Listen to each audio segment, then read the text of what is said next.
Bueno, egunon,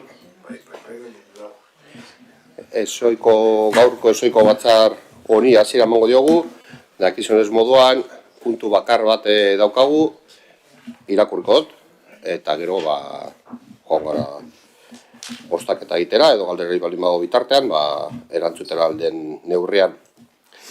Gai zerrendako puntu bakarra, honako kontratua esleitzeko espedientea hastea, hiri garbiketako, gaikako bilketako eta hiri edo udal hondakinen garraioko zerbitzu orokorrak, berdintasuna sustatuta.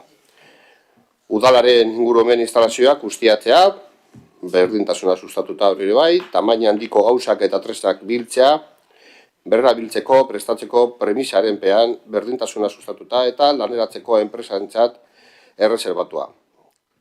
Eta logarren hiriko edo, logarren hori legarren artikula da. Eta hiriko edo udaleko etxeko hondakin arriskutsuak biltzeko gunean kudaketa, honetan be berdintasuna sustatuta eta honetan be laneratzeko enpresentzat gordeta.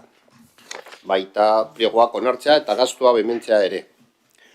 Hori da, horrek da gaur ekarri gaituena. Galderarik dago, eta ez badago galderarik, bostaketa pasatuko gara arte, zuzenean, alde, EAJ-PNV, abstentzioak, gainontzeko alderdiak. Alderdi Popularra, Alderdi Sozialista, EH Bildu, eta Elkarrekin Podemos ez dago. Onartuta geratzen. Amaitu txat emango gaurko batzarra, eskerrik asko.